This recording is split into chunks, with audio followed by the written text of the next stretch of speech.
नारद जी वेदव्यास जी से कह रहे हैं, बोले व्यास जी आपने जितने भी ग्रंथ लिखे हैं सब ग्रंथों का लक्ष्य क्या है? धर्म, अर्थ, काम और मोक्ष की प्राप्ति। धर्म की प्राप्ति, अर्थ की प्राप्ति, कामनाओं की पूर्णता की प्राप्ति और अंततो गत्वा मोक्ष की प्राप्ति। आपने केवल इन 4 बातों के लिए सब कुछ लिखा है। प्रेम की प्राप्ति के लिए कुछ नहीं लिखा, इसलिए आपका चित्त अशांत है। आपने प्रेम को केंद्र बिंदु बना करके कुछ नहीं लिखा, इसलिए आपका चित्त अशांत है।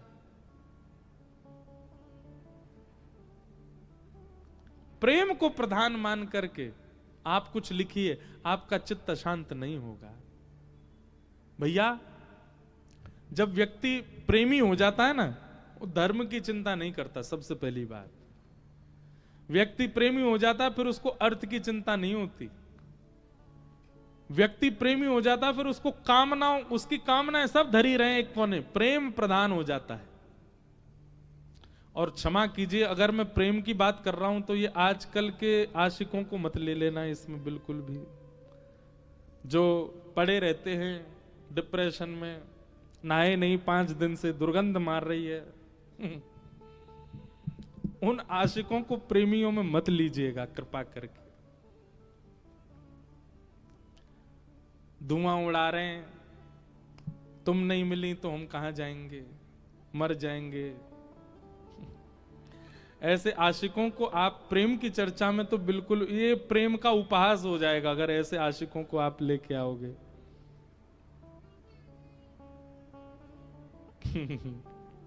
मेरे को बातें तो बहुत आ रही हैं पर मैं नहीं कहूंगा। लोग बाग काट काट के दुनिया में फिर उसको डाल देते हैं। मिले हो तुम हमको बड़े नसीबों से, ये ऐसे आजकल के आशिक बोलते हैं। भाई प्रेम तो मीराबाई का देखो, देखो इनके रूप देखो, देखते ही शुद्धता का अनुभव हो जाता है। वो प्रेमी कैसा, जिस प्रेमी को देख करके भी मन में विचलनता आ रही हो, असहजता हो रही हो, वो प्रेम थोड़ी है। प्रेम तो वो कि उसका रूप देख करके जिसने देखा वह भी पवित्र हो गया, वो प्रेम है।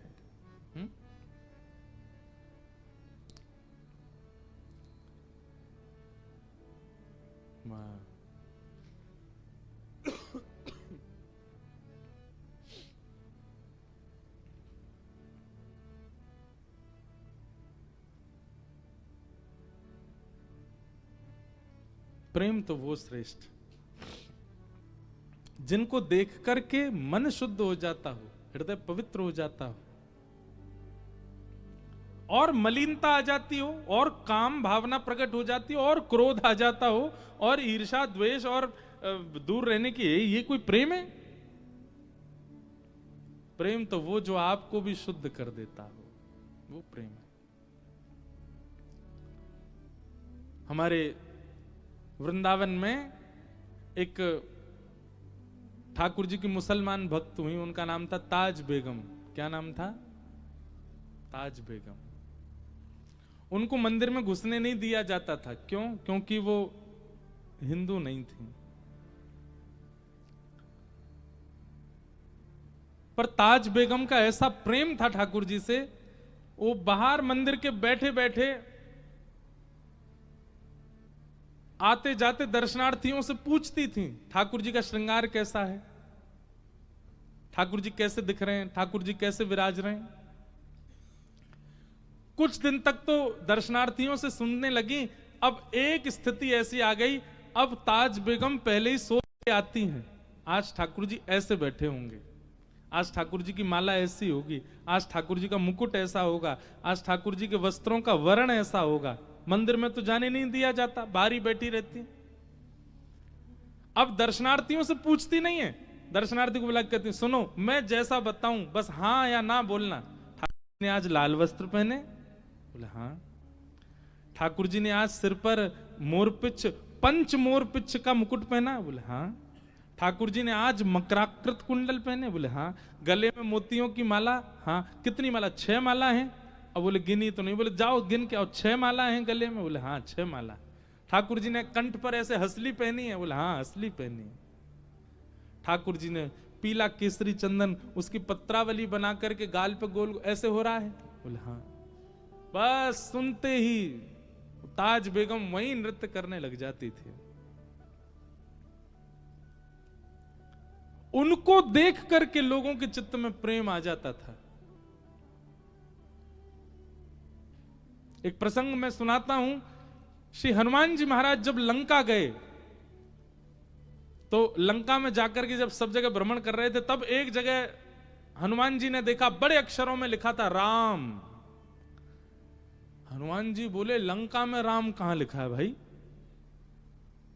तो हनुमान जी ने परीक्षा लेने के लिए एक ब्राह्मण का रूप धारण किया, और ब्राह्मण का रूप धारण करके उर्दपुंड लगा करके बिल्कुल केश आदि त्याग करके बानर वेश छोड़ करके एक सुंदर ब्राह्मण का रूप धारण किया, खड़ाऊ पहन करके चट चट चटकाते भाई भीतर प्रवेश कर गए। देखें तो सही, राम लिखा है किसका भवन? अंदर बैठे थे कौन? विभीषण जी। जैसे ही हनुमान जी ने प्रवेश किया और विभीषण ने हनुमान जी की ओर देखा, हनुमान जी की ओर देखते ही विभीषण जी ने तुरंत दंडवत प्रणाम किया, और एक बार प्रणाम किया तो चलता, प्रणाम करके उठे और हनुमान जी को देखकर फिर प्रणाम किया, फिर उठे, फिर देखा, फिर प्रणाम किया, 3 बार प्रणाम किया। हनुमान जी को संशय हो गया कहीं ऐसा तो नहीं इसको मैं दिख रहा हूं हनुमान रूप में, ये इसीलिए मुझे 3 बार प्रणाम कर रहा है। हनुमान जी ने अपना मुख देखा, बोले मुख तो बदल लिया ये, फिर भी 3 बार प्रणाम। पास में एक झरना वो फुब्बारा जैसा था, उसमें झांक करके अपना मुख देखा तो हनुमान जी का रूप तो बदला ही हुआ है, फिर ये मुझे इतना प्रणाम क्यों कर रहे हैं? हनुमान जी ने पूछा भैया हमारा आपका कोई पुराना संबंध है क्या? आप हमसे पहले कभी मिले हो क्या? आप हमको इतनी बार प्रणाम क्यों कर रहे हो?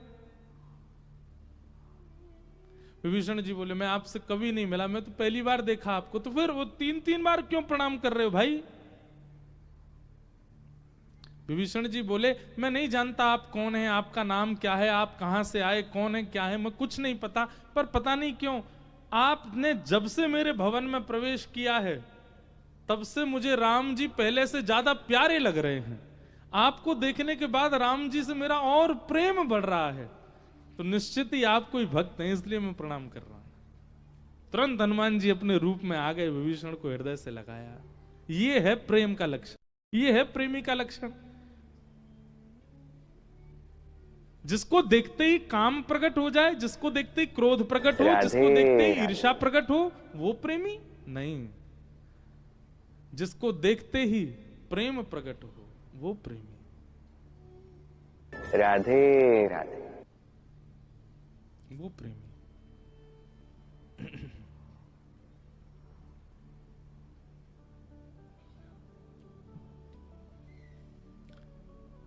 प्रेम के बड़े भाव याद आते हैं, गाने का मन तो होता है,